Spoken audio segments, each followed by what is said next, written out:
them, Kendra. So thank you very much for that. The list is long of my other friends, but as a 9-year-old, if I think back, what I really remember was pure excitement, pure joy that life gets to kind of start over. I remember being thrilled. I'm an only child, so when my family and I immigrated, I didn't have siblings. I didn't have anybody that I could cling to as a young adolescent girl besides my family. But I remember being so excited. And it's going to sound cliche, the opportunity for life, for everything. The list is very long. What were you comparing it to? So like in comparison, so like you had this big dream of like this opportunity, but what did you have to compare it to how you were living at the time? Yeah, so Bosnia was a war-torn country many, many, many years ago. So if one could imagine what that could look like, anything else looked better compared to that. And even at a young age, living in Bosnia from newborn to 9 years old, going to America was all you needed to hear. Really? That was enough, and there's been movies made about this. And today I'm still as excited about my life and this opportunity because of this restart that we had now 20 plus years ago. So we were just not comparing it to much, but we just knew that there was more hope and more opportunity, and America is the opportunity, which I'm very, very grateful for that based on how my life has unfolded since we immigrated here. And so I just remember pure excitement. I don't remember fear. I don't remember nervousness. I don't remember much of anything besides just, oh my gosh, this is so exciting. Yeah. When you meet people, sometimes, they have a story, and they, they have, a lot in their background. And, but I mean, there's so much so, being excited and moving here. And so here you are, this 9-year-old girl, and you start school. And so my assumption was you must have learned English while you were in Bosnia, but you said, No. And it's so fun, again, talking about this. And thank you again for allowing me to do this. But no, we did not know anything. Not even your mother either? No. That was, at least I can speak on my family. We knew nothing. And so that was 3rd grade for me when we moved here. And I remember my elementary school like it was yesterday. And back then it was called ESL. And so we were in a classroom with other individuals that English was their second language. So we were all in this together, and the teacher was phenomenal on guiding us. And at that young age, you could learn English very, very quickly and just mold to it a lot faster. So languages are a big thing for me, and I picked up English very quickly. But you betcha that we knew not a single word. That's so... Yeah. And that just blows my mind, because I mean, I've traveled to only one country where I didn't speak the language, and two, but both times they spoke some level of English. Yeah. So do you know what was the decision to come to Iowa? Why? And you specifically came to the Waterloo area, right? Yes. So Waterloo was the place that we had moved here. I would say the biggest would just be, we already had friends, relatives. There was a community started. And my family, we personally knew people that were already in the Waterloo area. So I can speak on behalf of myself. What I remember was just the warm welcome, the hospitality, a lot of organizations, just everybody really welcoming us. So it would be based on the community that was already started there before we immigrated. So you had people that were 2 steps ahead that could tell you, that could translate for you and do some of those things and help you go to the places you needed to. That makes sense. Exactly. So you kind of went couple years in elementary school and then straight into junior high, high school. Yeah. The lawn's mowing out here. Good time. The lawn's Yes. mowing itself. Every time the guy comes to mow our yard, we are bougie and we have a guy that mows our yard. But I look out the window and every time I say to my kids, wow, gosh, look at this. I got so much done today. I got the lawn mowed. I got this done. I got that done. So anyway, there we go. Quieter. So tell me a little bit about junior high, high school experience. I mean, I know that age, it seems like people find what's different in you. And one of the things you told me was you were really determined to not look and sound different than other people. Because I'm assuming you would have had an accent coming here. I don't even know what a Bosnian accent sounds like. Forgive me, but it's okay. You told me that was important to you, that you could blend in. Were you successful? Was it hard? Yeah, so 3rd grade and 4th grade and 5th, that was elementary school back when I went to elementary school. So I was in ESL. I got out of ESL right as I went to junior high / middle school. I've always been very determined, and I don't know if it was just the extra studying or the extra effort that I put in, but the language just came. And so then once the teachers can see that you don't need the extra guidance, you can just go into the English speaking classroom. So that's what happened with me. Okay.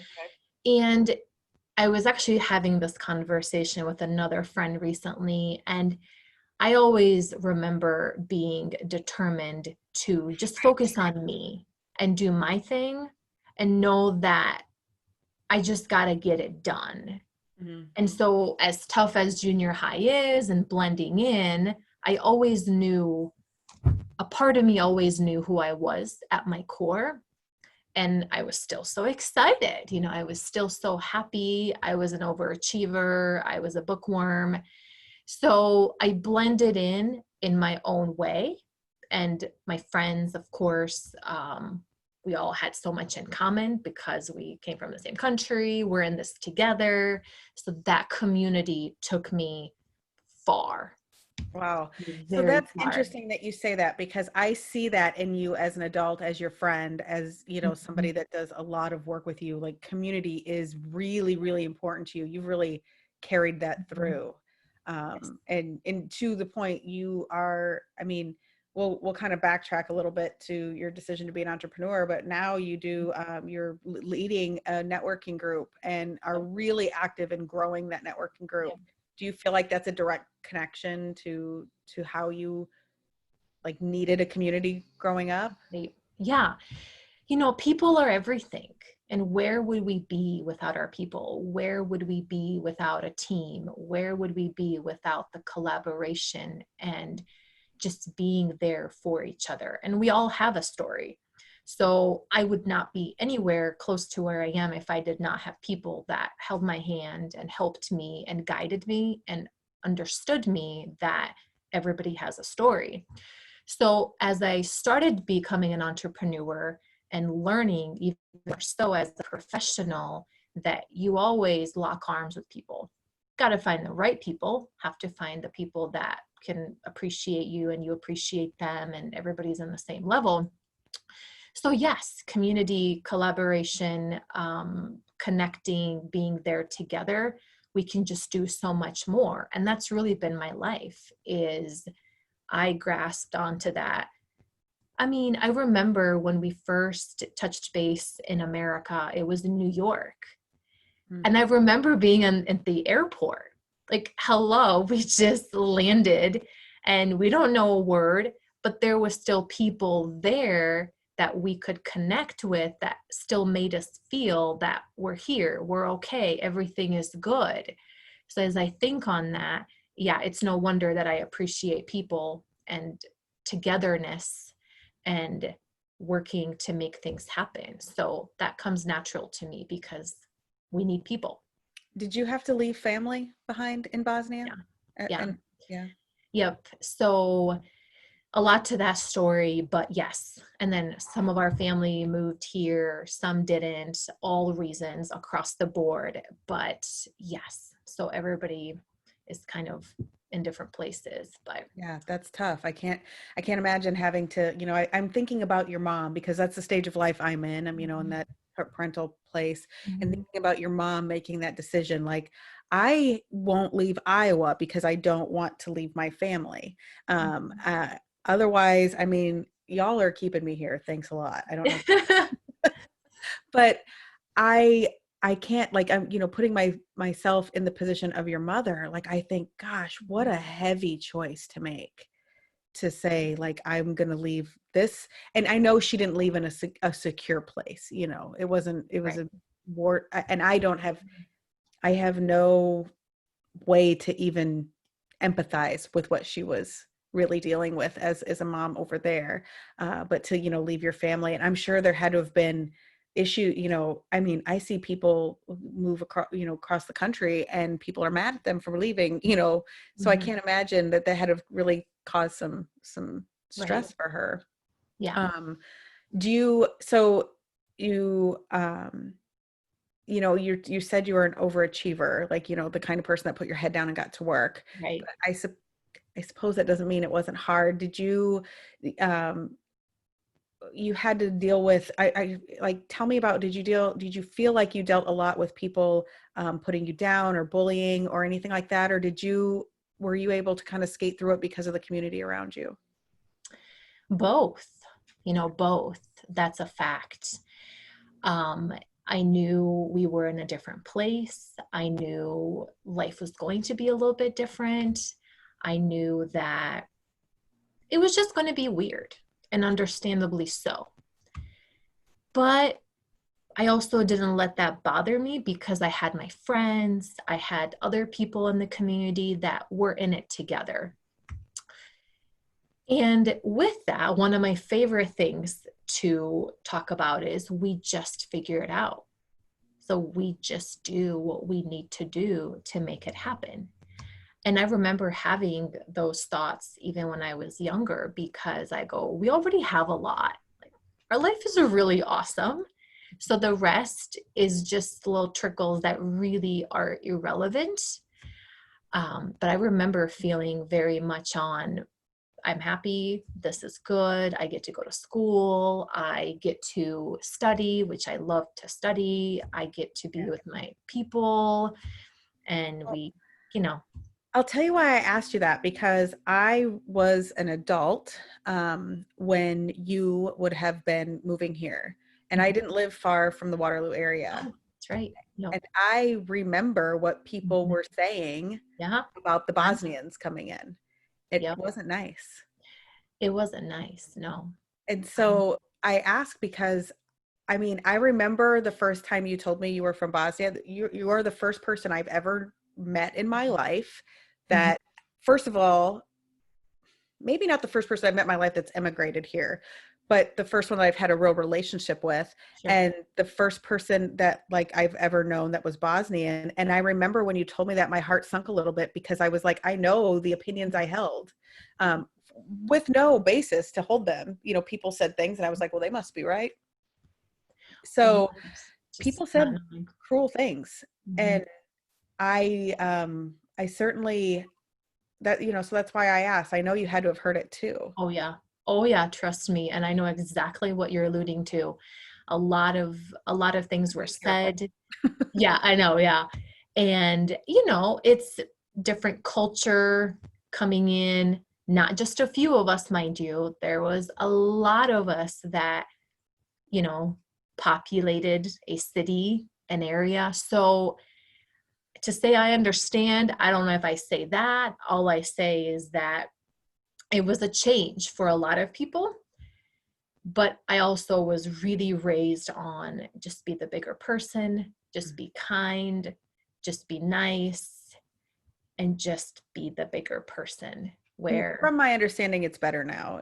Am I oh yeah, right? oh yeah, oh Okay. yeah, oh, that culture has adapted, and it's, yeah, things have shifted. And so yes, Yeah, it needless was to say. interesting. One of our center sphere meetings that we were in, and you were talking about your story, and you didn't talk a lot about that part, but I brought it up in that meeting too, because I was like, listen, I just remember what people were saying at that time Mm-hmm. about the Bosnian people coming in, and they were angry for whatever reason. And, people that are different, that's just kind of some of the things that seem to happen. And it was hard. I mean, it wasn't heartbreaking to me at the time because I was ignorant to the information that I was being fed. But then now, and I think it speaks a lot about just human behavior in general. Like, we don't always want to accept what we don't understand. Right. And if we don't take the time to sit and understand and listen, which is why I love to do these podcasts, I want to understand like the human behind a business, Right. Mm-hmm. and behind, what you have going on. And so I guess, my heart feels heavy on the backside of that. Like, oh, I'm sorry you had to go through that. But Oh, it's okay. I mean, part well, of the it seems journey. on the other side, I'm like, God, look at how strong you are. Like, you were a tough chick. And I know, without getting like super personal with you, because I don't want to be super personal, but I've seen you go through some tough things as a friend, and you are like nails, man. I mean, not that you don't have feelings. I know you do, but I do. yeah, but Yep. one of the things I admire most about you is your ability to learn from your lessons. Like, Mm-hmm. you will take a lesson, learn it, and you will turn around and apply it. and it's Yeah. and it's really, it's an admirable trait that you have. So Thank like, you. I think about you going through high school and, junior high and high school. And of course, every girl in junior high and high school has dreams to do whatever it is that they want to do with their lives. What were you going to do? That's such an interesting question because I just knew I wanted to do something big with my life. I never had it all clearly painted. I had friends who wanted to be doctors or nurses or something super, super specific that's exactly what they knew they wanted to do. And I was so Feel a lot of happy. pressure to go after some big Mhm. American dream. Yes. Interesting. Yeah. And so I never really had that. I never had, well, this is what I want to do. I always, always, always wanted to go towards being an attorney. And I thought I could be very, very successful at it, no doubt. But outside of all that, I just knew I wanted to do something special with my life because that's what I need to do. Life is too precious. That's where I studied. I just knew that if I put in the work and do what I need to do, work hard, work ethic is like my favorite thing ever. Your That's the parents X go to factor. college? Was college a possibility in Bosnia when they were growing up? No. No, I was the first person in my family to go to college. And that was a really big accomplishment and a very proud moment because, again, that would have not happened back home. I mean, in my own story. So all these things just kept happening, like high school and sports and college and my first job and all these things, just fueling my desire to see what's possible and see what I'm capable of. And that's where then, long story short, the entrepreneurial world came into my life, never by accident, of course. And then it's like the ultimate dream. I mean, everything has been a dream, but then to own a business and to be a business owner here, come on. I'm just like, that's a pinch me moment. So One of the it's, coolest things I have loved seeing about you as a business owner, you recently remodeled your like waiting area, and you put like yeah, yep, inspirational our stuff. reception area. Yeah. Mm-hmm. And like the last time I walked in there, you were like, it was just so beautiful and welcoming. And I could tell that was like a real place of pride for you, like to be able to welcome people into your business. So I thought that was really cool, that I could see that pride in your face. Mm-hmm. And yeah, really great moment. And it does look really nice. So, Thank you. It all comes together. yeah. That actually, all that's been my favorite things that I want people to read and see when they come into this space, because that's all a journey and a story that's been unfolding. Yeah. Yeah. And you know, I'm sure it's hard to get your story out. You know, when you're working and networking and doing business, like it doesn't, I know, and for sure it doesn't occur to you to say, you know, hey, did you know that I'm an immigrant from Bosnia? No, that's just not a lead-in that I do.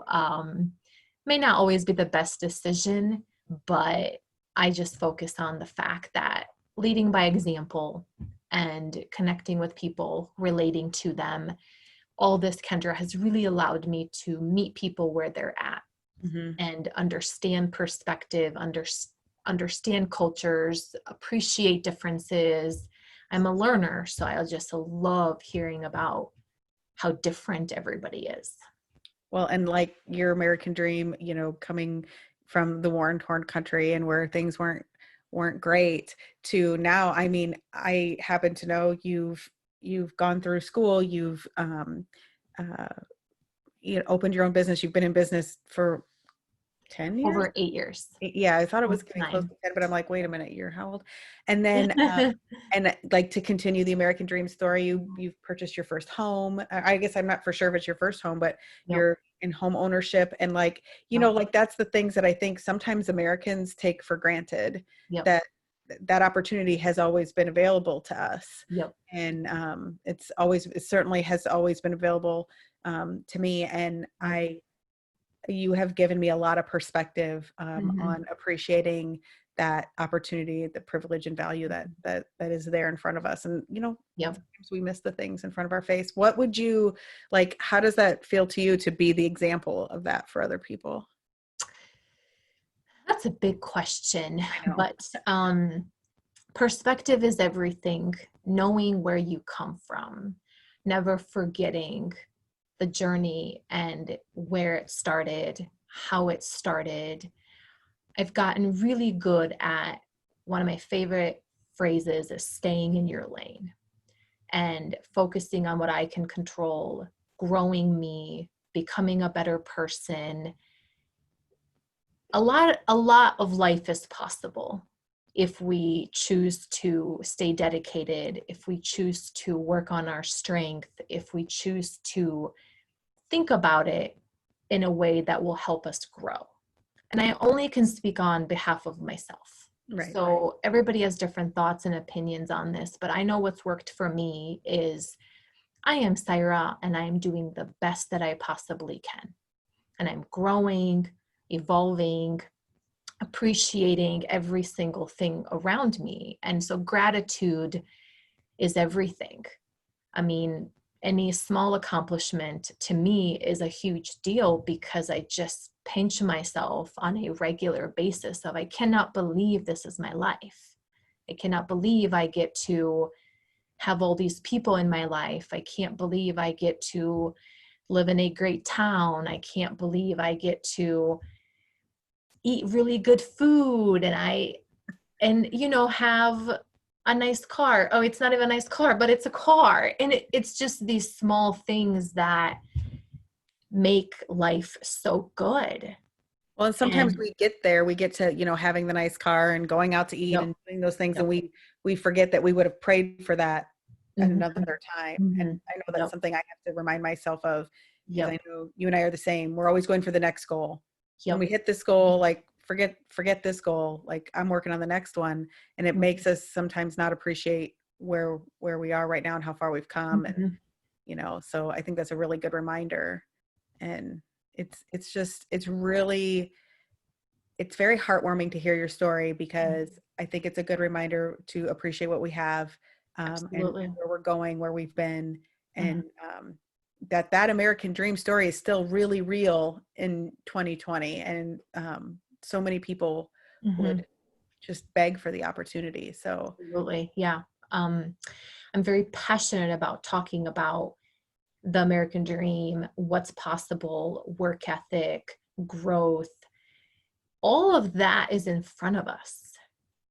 But we have to be someone that we know who we are, where we're going, why we're doing something. We have to value a lot of things before we can catapult to the next step of seeing and believing and visualizing. And I've gone through all of these phases.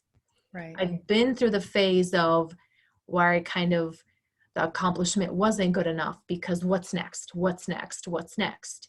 Well, that quickly starts to create a hole in your heart and because something's always missing. And so I had to grow from that and say, hey, listen, no, all of it matters.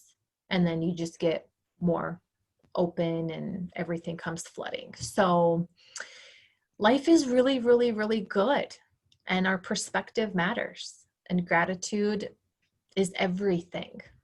Yeah, that was hard for me to truly understand and grasp. And, you know, I've got my own story of coming from lesser than, and, you know, working through, you know, I had parents that worked really hard to get us out of a place that we had started in, you know, all of that. So, but, you know, your perspective has been really amazing. And I mean, of course, we've gotten to know each other over the last couple of years on more than just a professional level. So I think that's amazing. And I am so grateful that you are here today to share your story. It's not one that at least I have heard many times. So I wanted to share it with my listeners on the podcast and share it with my viewers on Facebook, because I think it's always good to take a minute and have that kind of gratitude for ourselves. So thank you so much for being here. And well, one final question. Okay. When you decided to be an entrepreneur, did you did that feel like a natural progression, or did you feel like you were really steering off the wheels? Because I know you told me before that going to college and doing those goals of like climbing a corporate ladder were at one point important. So when you veered off those rails, were you terrified? Or were you ready? Excited? Oh gosh, terrified, scared, nervous, You went all all the in things. with your business at day one, right? Like all in, no side hustle. Oh, yep. It was all the feels. And it's the entrepreneurial roller coaster, as we know, right? But with all the feelings of the excitement, the scared, the fear, I don't know, the support, all of it, there's one thing I always knew is that I do this for me and to grow me and see what I can do. And it's me, meaning not to be selfish with that comment, but internally, I need to prove to myself what kind of an impact and mark I can make on this world. So the only person to hold me back is me. And that was never going to happen. Oh, I wish I would have known that at 31. Well, this has all been evolving. Oh gosh, it's been evolving, but it's life is too precious. Yeah. That was great. I'm glad I asked you that question, because that was a really great answer. And I think really speaks volumes about who you are and what you're willing to, are you willing to take those hits that life's going to give you to get to that other end? And you're always the one to say, yep. Put me up. Put me up. Coach, I'm going. Okay. Yep. Yeah. It is amazing. Thank you so much. Yeah. Thank you, Sajra. Yeah. Thank you so much for being here. I am going to click off of the live. You can stay right here. Don't go any place. I've got to figure something out. I'm not good with the technology yet. It's only like third time I've done it. Me neither. Yeah. See you later, Facebook. Bye, Facebook. All right. We are off Facebook and we are